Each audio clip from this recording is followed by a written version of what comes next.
Hey, welcome back to the second interview I'm doing with the USFL player. I have Rich Garza here with me today.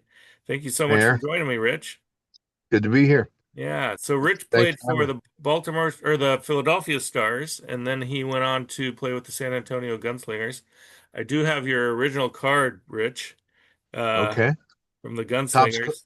Tops So this is, card, yeah. yep, this is the '84 Tops card, and you hadn't played for them yet, but they must have taken the picture sometime during the season or something. So, um, I was noticing you have a very unique stat line, Rich. You have a stat line of 0 catches for 9 yards. Can you tell us Yeah, about that? Do you remember that play? I do remember catching a deflected pass. Okay. Yeah, that's the way it was. Neuheisel threw a ball, was knocked up in the air. I was an offensive lineman, obviously, and Uh-huh. pulled it down and just did what I could, ran straight ahead. I guess I got 9 yards. Yeah, 9 yard average. That's not bad for a big guy. So, I know you started with the Stars in the USFL, and you Yeah, played for them in '83 and went to that championship game, right? yeah, sure did. Yeah. Started every game with them that year and Oh, cool. lost to Bobby Aber, Anthony Carter, and Michigan Panthers. We beat them a couple weeks before that, but then we didn't play that well out there in Denver and in Right. Mile High. And then the league expanded, as you know, two Texas teams.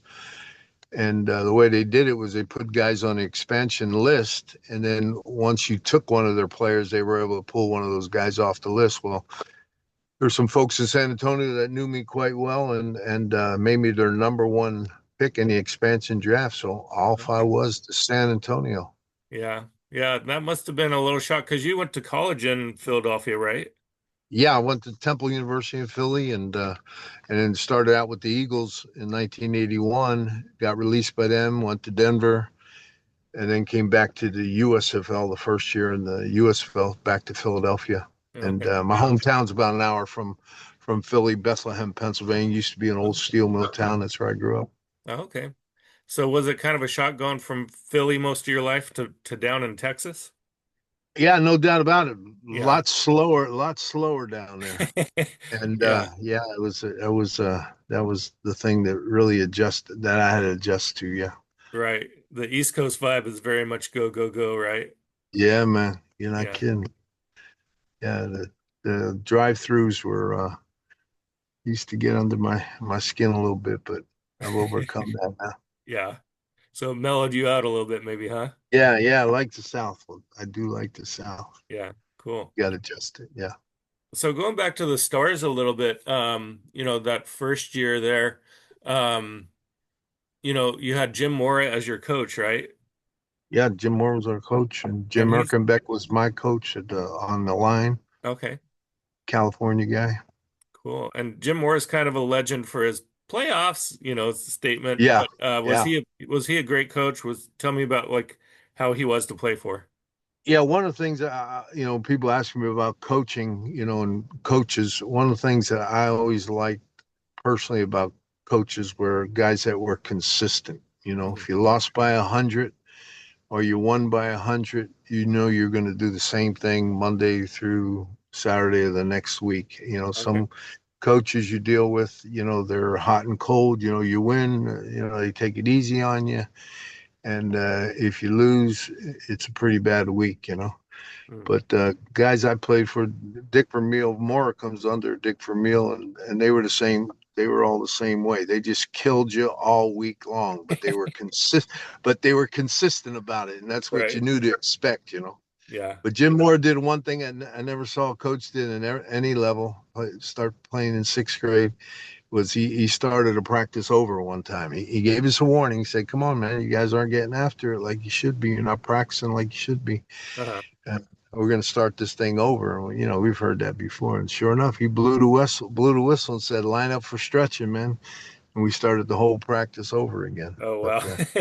yeah, he was a good guy, good family. His son now coaches at University of Massachusetts. Okay. And he was just a little kid, man, hanging out with us in the back of the bus. And yeah, he's still going, man. I saw a video of Jim.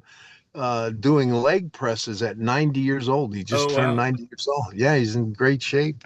Well, cool. And yeah, but yeah, he was a good coach, consistent. That's what I always liked in coaches.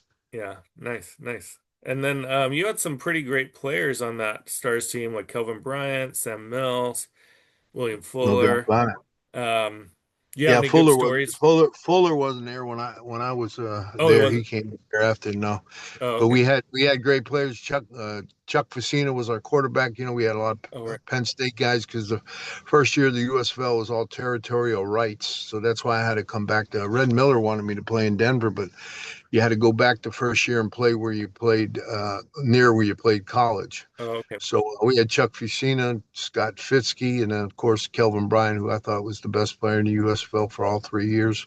Yeah. Irv Eatman from UCLA, big tackle, one of my good friends that we started with the Eagles together. Chuck Comiskey out of Ole Miss, and then of course Sam Mills. What a story that was, Yeah. got released so many times, and then they gave him a shot, and the rest is history, like they said. But Yeah. yeah, we Hall of had Famer great, from, great, yeah, Hall of Famers, yeah. man. There's Yeah. Montclair State, New Jersey, and Wow.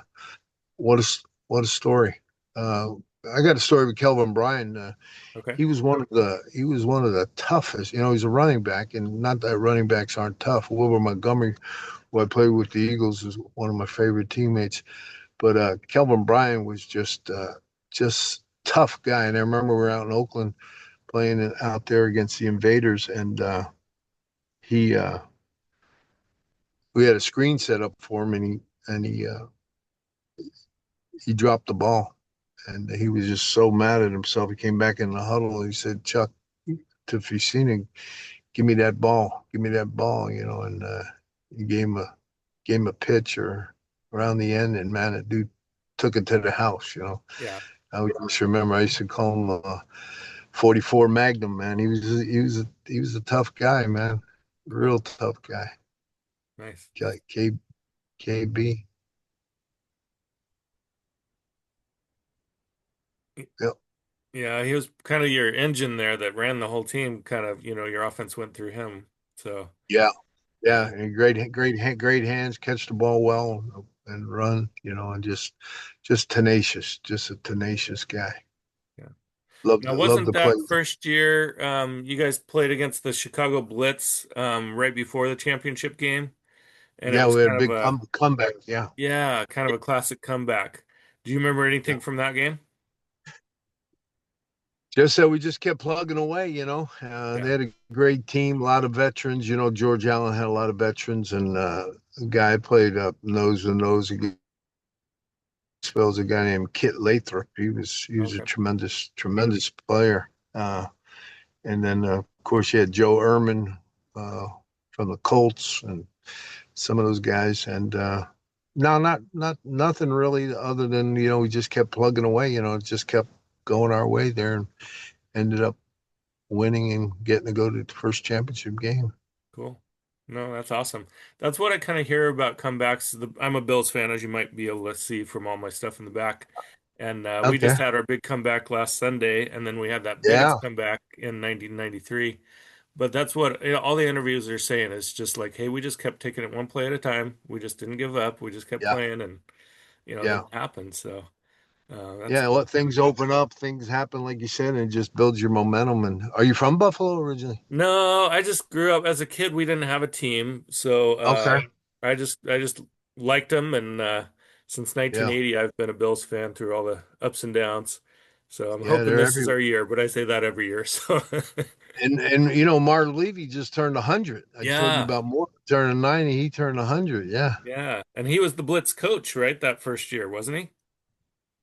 I think No, maybe. no. Oh, George Allen was the oh, the George Allen. coach. That's right. That's Yeah, right. George Allen was the coach all 3 years. Yeah. Oh, okay. Yeah, that's I right. don't. I don't know if Marv was in the USFL or not. I know this guy who just retired, Caruso, or what's his name, Lee Corso. Oh yeah, Lee Yeah, Corso. Yeah.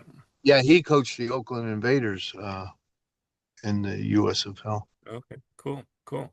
Um, so you played for the Stars, then you went to the Gunslingers, um, and you were already mentioning Rick Neuheisel was your quarterback, and he became a Yeah, prominent college coach. Was he kind of like a coach on the field for you guys in San no Antonio? doubt, no doubt about it. Yeah. Tremendous offensive mind. I mean, he was just, they fired our offensive coordinator after 4 games, which was who was my college coach for 5 years in at Temple, Larry Kuharek, whose dad coached at Notre Dame, and Okay. and uh, the owner fired him after 4 games, and then I mean, Rick just he basically took over. He Hmm. just it didn't surprise me when he had all the success in coaching because he just had a great. I mean, he was a smart guy, number one, but then he put it all in the football also, and yeah, tremendous teammate, great guy, and yeah, he definitely knew his football. Cool. Cool. Any other interesting things with the Gunslingers? All you kind of read about is like their financial struggles, but anything Yeah, yeah, cool or fun just or yeah. good? One of the things that was real close to me, Aaron, was that we had a strong nucleus of believers on the team. Christian guys, and yeah, we weren't getting paid, and we all hung in there and put our trust in the Lord, and we always wanted to do the right thing, and we had a great core of guys there, and that's what got us through, and we've had a couple of reunions over the years, and it was just great to Oh, cool. get back and see some of the guys. One of the guys that was kind of our leader was a guy named Danny Bugs, who played Oh, under George Allen with the Redskins, and he was one of the veterans on that team, and a strong Christian guy, believer in the Lord Jesus, and he kind of had some words of wisdom for us and oh, good.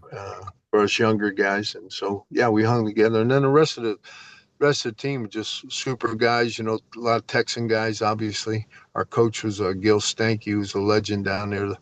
Uh, with Texas A&I, won a bunch of national championships in that. I guess they called it the NAIA. Okay.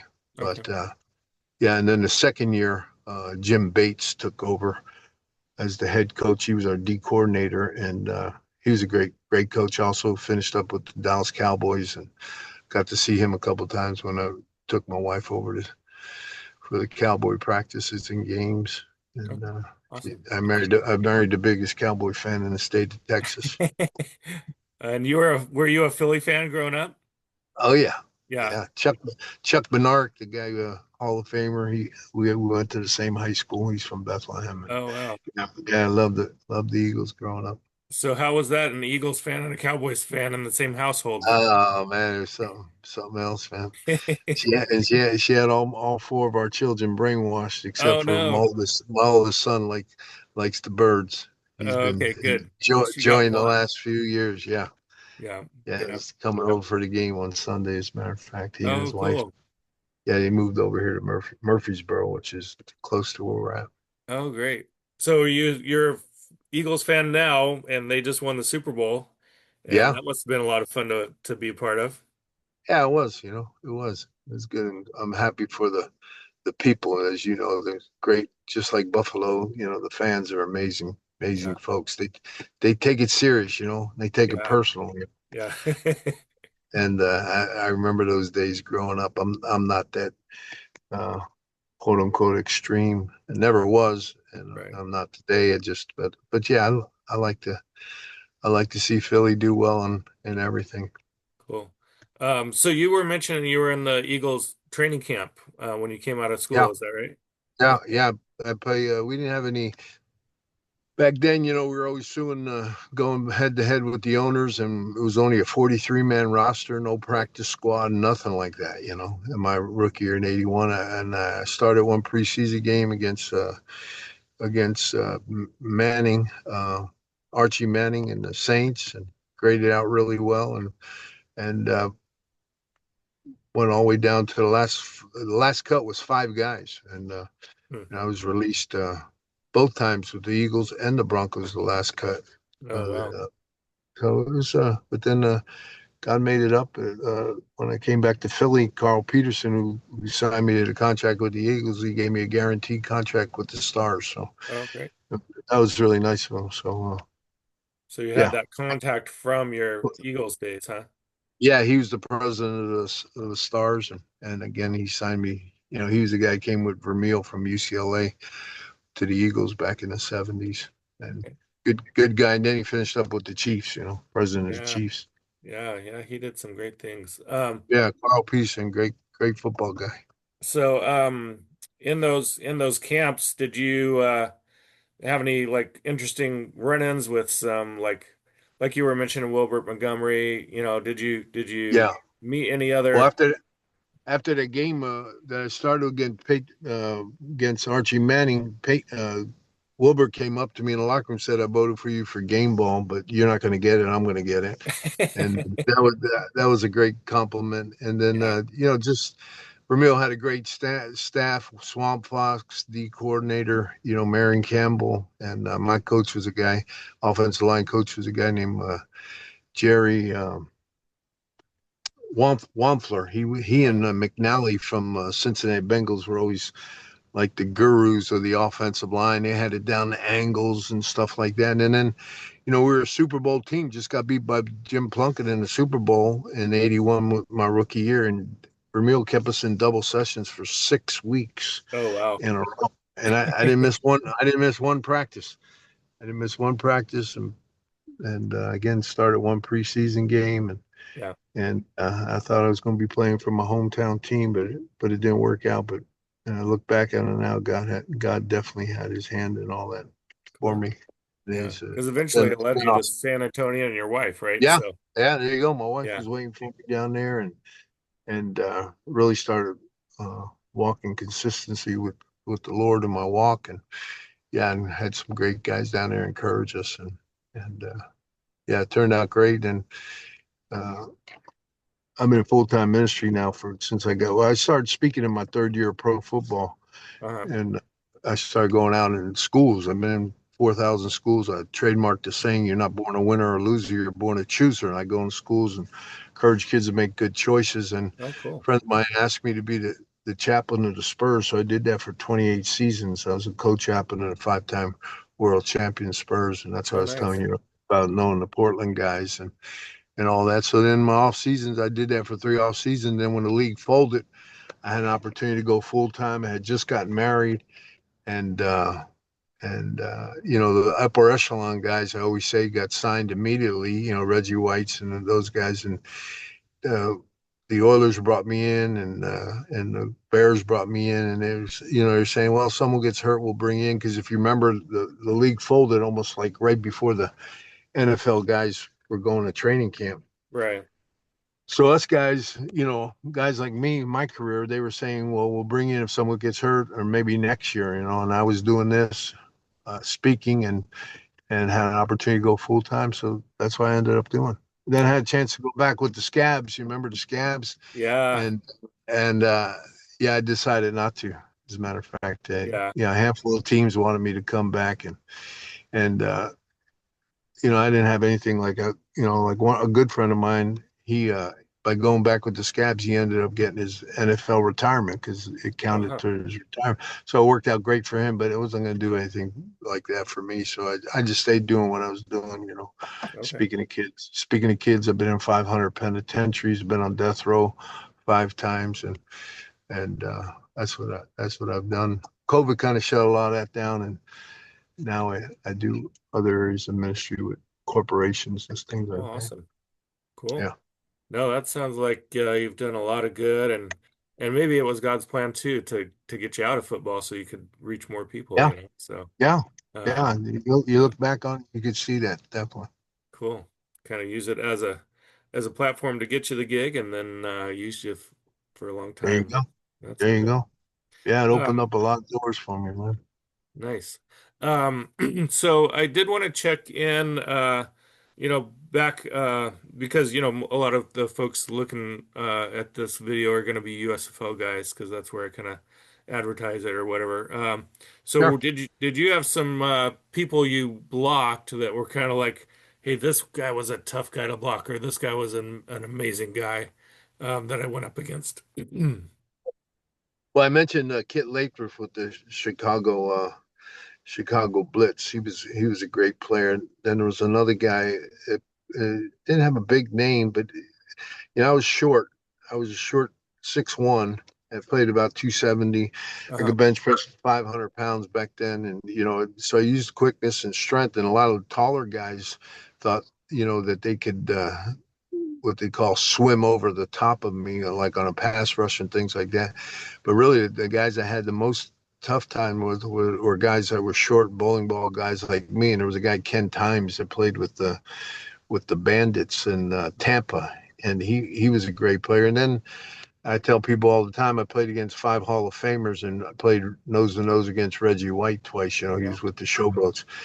And thing about Reggie in the USFL is he played inside, so you get a little help from your friends, from the Yeah. center, you know. But what made his career, in my estimation, is when Buddy Ryan put him out there on the end, one on one with tackles, and that's what just. I mean, Yeah. he's a great player. I mean, even inside, he caused a lot of ruckus. But I just thought what really made his career is when Buddy Ryan put him outside. So yeah, I played against Reggie, and in the NFL played against Mean Joe Green and Curly Culp, and then of course Sam Mills, played against him in practice all the time the first year, and then against him the last 2 years of his career in the USFL. My career in the USFL. Yeah. So yeah, those are some great players. Wow. Yeah.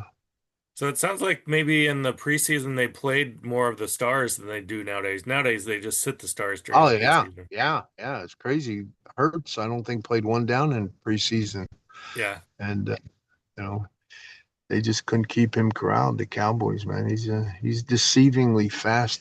That hurts from the Eagles, man. He's a Right. tremendous athlete. Comes out of Houston. His dad's a football coach, and so he knows a lot. I really like him a lot Cool. as a person too. Yeah. Yeah. Now, when I was talking to Greg Moser on my previous interview, he was saying Reggie White was quite the clown and quite the character. Being an Okay. opponent, did he like chatter with you a lot, or do you remember him being kind of a goof? Or No, not at all. yeah. But the praying after the game that they do in the NFL, that's what we started that in the USFL, Mm. and then Reggie took it to the NFL when he went with the Eagles. Yeah, Danny Bugs, who I mentioned earlier, one of my Mhm. guys that brought me along, he and Reggie and a bunch of us kind of started doing that. That's The awesome. U.S. That's cool. Reggie took it to the NFL, but no, I don't really. I never had much uh, communication with Reggie on the field or off the field. I just Okay. And knew he was knew an his. ordained minister even back then, right? Yeah, in college, I Yeah. believe in college he was. Yeah, Yeah. yeah. Cool. Living now here in Tennessee, these people love the Volunteers, and yeah, they when I tell them I played against Reggie White, that's big time. Yeah. Awesome. Cool. Well, that's kind of all the questions I had, but I wanted to open up to you and see like, is there any organization you want to talk about or any interest you want to like tell people that you're involved with now or anything like that? Yeah, I appreciate that. I'm a corporate chaplain of a company in uh, in Austin called AM Technical Solutions. As a matter of fact, we've got some of our leaders. One of our leaders lives in Portland, and Intel's one of our big Oh, clients. And we build clean rooms for everybody that makes the chip. And I've been the corporate chaplain of that company for a number of years now. And then one of the other the guy who's a CFO or CEO of our company, Kelly McAndrew. He started a ministry called Soldiers for Faith, FOR for Faith, about 15 years ago. That I've been a part of, just teaching Bible studies on via conference call. It's okay. kind of a new little deal where there's people on our Bible studies that I don't even know what they look like, but I know their heart. I know their hearts because of Yeah. you know being on studies with them. But those are two of the groups that I've been involved with, and then like I told you with the Spurs uh, for 28 seasons. A friend of mine, we were there for all five World Championships, and great organization, great coaching staff and players. I mean, guys like Robinson, Avery Johnson, Tim Duncan, super guys, Yeah. Ginobili. Yeah, they seemed Yeah, like a bunch of humble guys and for yeah, basketball they just seemed like they were just putting in the work and doing it the right way. Yeah, Monty Williams, we still keep in touch, and Oh, he's on okay. a little thing I send out to a couple hundred people every Monday through Friday, just a little word of encouragement. And yeah, Monty's a great guy. Be looking for his son Elijah. Elijah uh, is a great player getting recruited. He's gonna have a Okay. big senior year, and then you'll probably see him out there. Yeah, But Monty yeah, was actually an assistant coach for the Blazers for a while, and he went to my church for a little bit. that's right. That's Monty right. was a Yeah. super nice guy. He's great. He's coaching at in San Antonio High School at a private school called TMI, Texas Military Institute, and he's coaching Bruce Bowen's son, his own son, and I Oh, think Tim Duncan's son. oh wow. He's coaching all three of them now. Yeah, Huh, yeah, interesting. he's a great guy, man. What a story, about losing his Oh wife and yeah. his children, and all that. It was something else. Yeah. Yeah, that But was yeah, that was really tough because I mean you couldn't meet a nicer family and uh, just out of nowhere. It was that was I'll, I'll difficult. tell Monty I met you and spend some time Yeah, with you. yeah, we went to church in Wilsonville, Oregon together. Okay, Yeah. Wilsonville. Okay, Yeah. sounds But good. no, I appreciate your time, and it's been really fun talking and hearing some of your stories about the NFL players and the USFL players. And I think it was such a cool league because it gave guys an opportunity that were on the fringes, that No like doubt. almost made the NFL, but like still wanted to play like yourself. So Yeah, yeah, yeah. I think Greg was saying it gave 1,800 jobs in football to people who wouldn't have had a job. So There um, you go. so There you go. yeah, so I just wanted to Though say thank you one of and the other side notes is, they always say that, there's, I guess there was even a movie or book about who killed the USFL. all right. And I just want to give a plug because they talk about Trump, but Trump's idea was to move the USFL to the fall because he always said it was fall's a football game. Uh-huh. And baseball's in the spring. And his thing, from what I understand back then, was to saturate the market with football in the fall, not to compete against the NFL. Just and look what we have today, Aaron. We have football almost every day of the week, right? I know. So Yeah. so his idea way back in '86 was is what's happening People today. cannot get enough football, that's for sure. And now we've got Yeah, these that's what I'm spring saying. leagues with the old USFL teams coming Yeah, back again and yeah. my brother's a huge UFL fan Okay. but he does his own podcast on that stuff. So yeah, people cannot get enough football. I think we could watch it 365 days a year. Yeah, they're doing a good job keeping it in our face, with the Yeah. drafts and everything like that. Right. Hey, if you ever want that card signed, I get people send me the cards all the time, Oh, that'd be and I awesome. sign I sign them for them if that's interest to you. Okay. Yeah. If you want to And email me your address, I'll I'll send it tell off. I'll That'd be text you. awesome. Yeah, that's what I'll do. Be glad to. All right. Cool. Thanks Thanks for so what you much, do. Rich. And appreciate you joining me and have a wonderful day. Okay. Anytime. Thanks. All right. Thanks, man. Bye.